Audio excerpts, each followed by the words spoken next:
but certainly not least, with an industry perspective, we've got Lukas Amler from Genentech.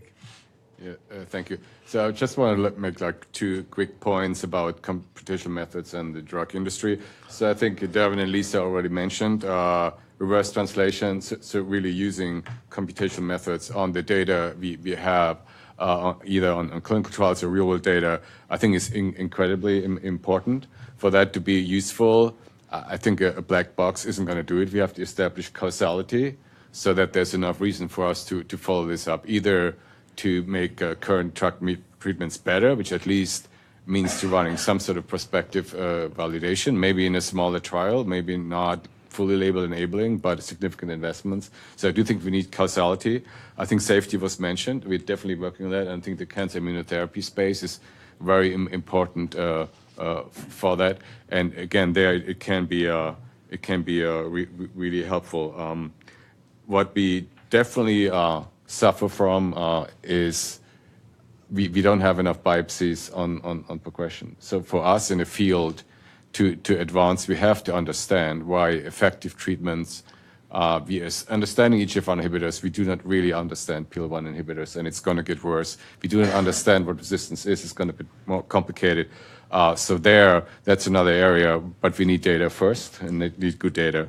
The second point, I just wanted to, again, go back to decision support. I think Dr. Shilsky mentioned an RNA test. That's just one really Oncotype DX. So my company, we had a readout in the phase 3 in frontline lung cancer with a primary endpoint for a 3-gene signature. It wasn't better than a simple IHC test. So this one isn't going to be pushed into standard of care, but it will come. We're working with FMI and very large RNA panels, particularly for immuno-oncology and IO combinations.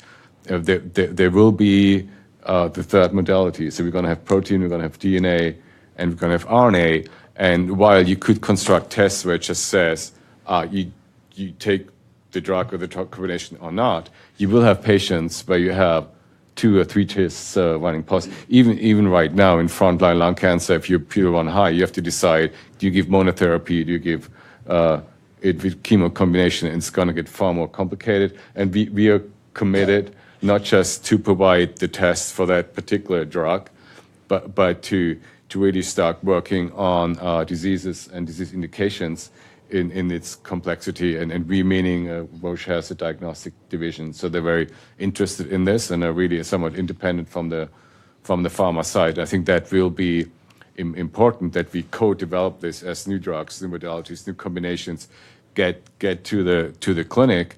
That these the needed support the clinicians need that comes with it, and in a way that the clinical utility is there, and that we can have a good interaction with the FDA to make this reimbursable. And I think we are participating in pre-certification.